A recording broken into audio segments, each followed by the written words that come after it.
చెప్పి ఏ ఒక్క రోజున ఎంఏ పార్టీ పాత బస్తీ అభివృద్ధి కోసం అడిగిందా? ఇలా పాత బస్తీలో ముస్లిం సమాజం ఆలోచించాలి. ఓవైసీ ఆస్తులు పెరుగుతున్నాయి, ఓవైసీ కుటుంబం ఆస్తులు పెరుగుతున్నాయి. ఓవైసీ ఏ ప్రభుత్వం ఉంటే ఆ ప్రభుత్వానికి ఏ ఓవైసీ కుటుంబం ఇవాళ దాసోహం అంటే వాళ్ళ వ్యాపారాలు పెంచుకునే ప్రయత్నం చేస్తున్నారు, వాళ్ళ ఆస్తులు పెంచుకునే ప్రయత్నం చేస్తున్నారు. ఇలా పాత బస్తీలో ఉన్న ముస్లింస్ ఆస్తులు పెరిగినాయా? మీ బతుకులు బాగుపడ్డాయా? మీ పిల్లలకు ఉద్యోగాలు వచ్చినాయా? మీకు ఇండ్లు వచ్చినాయా? మీ గల్లీలో రోడ్లు ఉన్నాయా? మీకు లైట్లు వచ్చినాయా? మీకు వాటర్ సప్లై ఉన్నాయా? ఏం లేవు. అక్కడ ఏం లేవు. సపరేట్ రాజ్యం మీద ఎంఏం పాట ముగ్గురు త్రిపులేని పోయినా వాళ్ళకు ట్యాక్స్ చాలా నేరు. కరెంటు బిల్లు కట్టిన అడుగుతుంది దాడులే, నల్లా బిల్లు అడుగుతుంది దాడే, ఇంటి పని అడుగుతుంది దాడే. పన్నులు మేం కట్టాలే, పైసలు వాళ్ళకు. అది నేను అప్పీల్ చేస్తున్నా. 27 ఇలా 18 కేబినెట్ మీటింగ్లు అయితే ఏ ఒక్క రోజుగా కేబినెట్ లో, నిన్న కూడా కేబినెట్ లో 2500 మహిళలకు ఇస్తానియలే. హైదరాబాద్ లో ఎంతమంది 2500 మహిళలు ఇచ్చిర్రు? 4 రూపాయలు ఆసరా పెన్షన్ ఇస్తున్నారు మహిళలకు, ఆ తాతమ్మలకు. దాని గురించి చర్చ లేదు. రైతు భరోసా ఇస్తున్నారు, రైతు ఎదురుస్తున్నారు, దాని గురించి చర్చ లేదు. ఉద్యోగాలు ఇస్తున్నారు, దాని గురించి చర్చ లేదు. ఇలా 5 డిఎల్ ఇవ్వాలి ఉద్యోగస్తులకు, దాని గురించి చర్చ లేదు. పీఆర్సీ ఇంతవరకు అమలు చేస్తలేరు, దాని గురించి చర్చ లేదు. పదవీ విరమణ పొందిన ముస్లింలు వచ్చి మా పైసలు మాకి చచ్చిపోయేటట్టు ఉన్నామని చెప్పి 61 మంది చచ్చిపోయారు. ఇప్పటికి వాళ్ళ పైసలు వాళ్ళకి ఇవ్వడానికి పైసలు లేవట. గాని ముఖ్యమంత్రి శిక్షణ తరగతులు ఏమి ఇవ్వాలి? అరే దేశం కోసం పనిచేయండి, సమాజం కోసం పనిచేయండి, ప్రజలకు సేవ అని చెప్పే ముఖ్యమంత్రి కాదట. 1000 కోట్ల కార్యకర్తలు అందరూ కలిసి డూప్లికేట్ గాంధీ కుటుంబానికి ఇవ్వాలట. రాష్ట్ర ముఖ్యమంత్రి మూటలు మోయడానికే ఉన్నాడు ఢిల్లీకి. మరి ఆ 1000 కోట్లు ఇలా పెన్షన్, ఇలా రిటైర్మెంట్ అయినటువంటి వాళ్ళ పదవి విరమణ ఉద్యోగస్తులు దిగలేకపోతున్నారు. 1000 కోట్లు అడిగేచ్చు కదా, మీ కార్యకర్తలు అంతా అడిగేచ్చు. ప్రభుత్వం మీదే. హైదరాబాద్కి వస్తే వాళ్ళ ముసలి చూడకుండా కాళ్ళు లేవు, వాళ్ళకు అవస్థలున్నారు. గురవర గుంజుకపోయి అరెస్ట్ చేసిన వాళ్ళకి మా పైసలు మనకి ఇవ్వమంటున్నారు. నేనేమంటాడు? ప్రమాద బీమా అట. బతికినోనికి పైసలు ఇవ్వడట, వాళ్ళ పైసలు వాళ్ళకు. చచ్చిపోయాక ప్రమాద బీమా ఇస్తాడట. అంటే బతుకుంటే పరిహారం, చచ్చిపోతే సంతాపం. ఈ ప్రభుత్వం పాలసీ. బతుకున్న వాళ్ళకు వాళ్ళ బెనిఫిట్స్ వాళ్ళకి ఏమంటే ఇవ్వడు, కానీ చచ్చిపోయాక బీమా ఇస్తాడు. ఏం చేస్తాడు? బేసిక్ నుంచి 1.5% అమౌంట్ తీసుకొని నువ్వు ఇచ్చేదేంది అంటే రాష్ట్ర ప్రభుత్వం ఉద్యోగస్తుల పైసలతోని ఇన్సూరెన్స్ బిజినెస్ చేస్తున్నది. ఇన్సూరెన్స్ బిజినెస్ దానికంట కొన్ని రోగాలకంట మళ్ళా అది ట్రీట్మెంట్ కొన్ని హాస్పిటల్కే పరిమితమట. ఆ పైసలు ప్రైవేట్ ఏజెన్సీ కనుకుంటే మొత్తం అన్ని ఆ కార్పొరేట్ హాస్పిటల్ కూడా వైద్యం ఉంటుంది, అన్ని రోగాలకు వైద్యం ఉంటుంది. నువ్వు ఇచ్చేదేంది? వాళ్ళ టీవీలలో పేపర్లలో మొత్తం బీమా బీమా బీమా. బతికినోనికి ఫస్ట్ వాళ్ళ వయసు వాళ్ళకి, పోలీసు వాళ్ళకి ఇస్తాడు బీమా వాళ్ళకు. ఒక్క నిమ్స్ హాస్పిటల్ ట్రీట్మెంట్ వాళ్ళకు, ఒక్క నిమ్స్ హాస్పిటల్ ట్రీట్మెంట్ వాళ్ళకు నెలకు వాళ్ళకి 1000 రూపాయలు కట్ చేస్తారు వాళ్ళకి. ఆ 15,000 రూపాయలు సంవత్సరానికి వేరే ఇన్సూరెన్స్ కడితే అన్ని కార్పొరేట్ హాస్పిటల్ వాళ్ళకి వైద్యం ఉంటుంది, అన్ని రోగాలకు వైద్యం ఉంటుంది.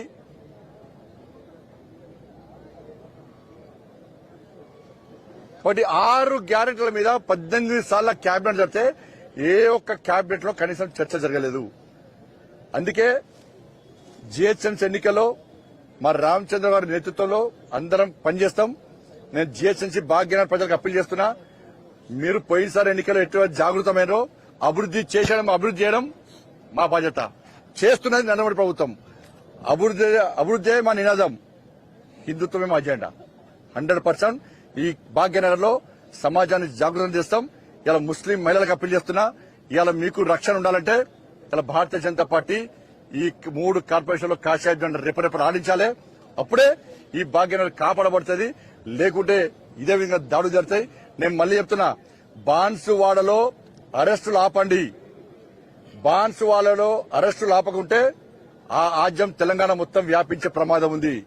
మేము చట్టాన్ని కాపాడాలని మేమంటున్నాం, శాంతి భద్రతలు కాపాడాలని మేమంటున్నాం, చట్టానికి అనుగుణంగా వివరించే వ్యక్తులు మేము. కానీ పోలీసు అధికారులు అక్కడ ఎంఏ పార్టీ నాయకులకు మడుగులు వచ్చి అమాయక కార్యకర్తలు అరెస్ట్ చేస్తున్నారు. అరెస్టులు వెంటనే ఆపండి, అరెస్టులు ఆపకుండా మాత్రం దాని పర్యవసానాలు ఏ విధంగా ఉంటాయో మీకు తెలుసు భారతీయ జనతా పార్టీ కార్యకర్తలు తెలంగాణ రాష్ట్రంలో తలుచుకుంటే ఏ విధంగా ఉంటుందో. నేను కార్యకర్తలు అప్పేస్తున్న భారతీయ జనతా పార్టీ కార్యకర్తలారా, మీకు 2 చేతులు జోడించి మొక్కుతున్నాను. నేను సోషల్ మీడియాలో వాడు వీడు పెట్టేది మీరు పట్టించుకోకండి. వాళ్ళ మళ్ళా యుద్ధం ప్రారంభించే రోజు వచ్చినాయి. వాళ్ళ సనాతన ధర్మం అప్రతిష్ట పాలవుతున్నది. ధర్మాన్ని హేళన చేస్తున్నారు. సమాజాన్ని, హిందూ సమాజాన్ని చీల్చే ప్రయత్నం చేస్తున్నారు. హిందూ దేవాలయం మీద దాడులు జరుగుతున్నాయి. బిస్తర్ దుల్పండి, కాషాయపు జెండా, కమలపు జెండా పట్టుకొని బయట రండి. ఇవాళ జిహెచ్ఎంసీ ఎన్నికల్లో కాంగ్రెస్ పార్టీకి గుణపాఠం చెప్పాలి. బీఆర్ఎస్ పార్టీ ఆల్రెడీ అడ్రస్ లేకుండా పోయింది. ఇవాళ మన దమ్మేందో చూపట్టాల్సిన బాధ్యత ప్రతి భారతీయ జనతా పార్టీ కార్యకర్తల మీద ఉందని చెప్పి అందరికీ అప్పీల్ చేస్తూ ఇలా కరీంనగర్ లో మా గెలుపుకు సహకరించిన రాష్ట్ర అధ్యక్షుడు రామచంద్రరావు గారికి, రాష్ట్ర పార్టీకి అందరూ కూడా హృదయపూర్వక ధన్యవాదాలు తెలియజేస్తూ బీఫామ్ ఇచ్చి మా అభ్యర్థులు పోటీ చేసే అవకాశం ఉన్నటువంటి నరేంద్ర మోడీ గారికి, నితిన్ నబీన్ గారికి, అమిత్ షా గారికి హృదయపూర్వక ధన్యవాదాలు తెలియజేస్తున్నాం. అందరికీ జై శ్రీరామ్.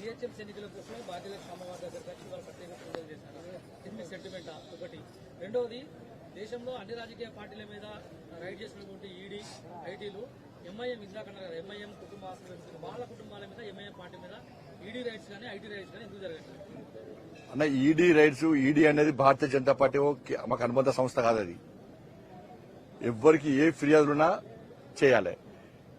రాష్ట్ర ప్రభుత్వం ఏం చేయాలి? వాళ్ళ ఆస్తుల మీద విచారణ జరపాలి. జరిపి వాళ్ళ మీద ఆస్తుమాస్తులు జప్తు చేయాలి. ఇవాళ మేము కూడా ఆధారాలు సేకరిస్తున్నాం. పక్కా మేము ఏ విధంగా న్యాయపరిగిస్తాం. ఈడీ మీద, ఐటీ మీద, ఆఫీసర్ల మీద, సిబిఐల మీద ఒత్తిడి తెచ్చే ప్రభుత్వం భారతీయ జనతా పార్టీ ప్రభుత్వం కాదు. అట్ట ఇవ్వాలనుకుంటే ఈ దేశంలో ఎవ్వరుండరు.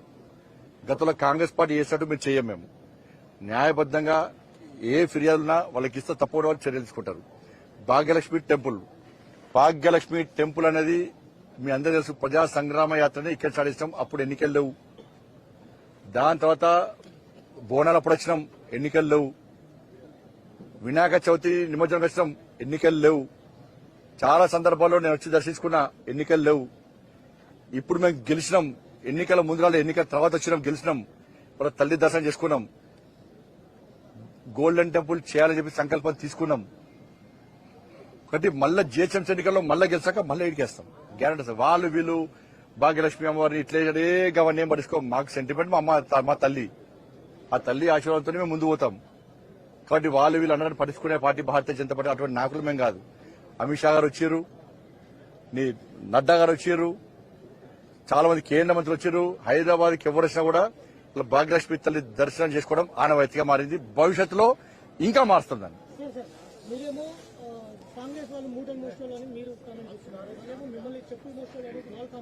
సంస్కారం లేని వాళ్ళు వచ్చే ఎన్నికల నాటికి జాగృతి లాంటి సమస్యలు వస్తే బీజేపీ భూస్థాపితమవుతుంది అనేది అటువైపు వినిపిస్తున్నాయి.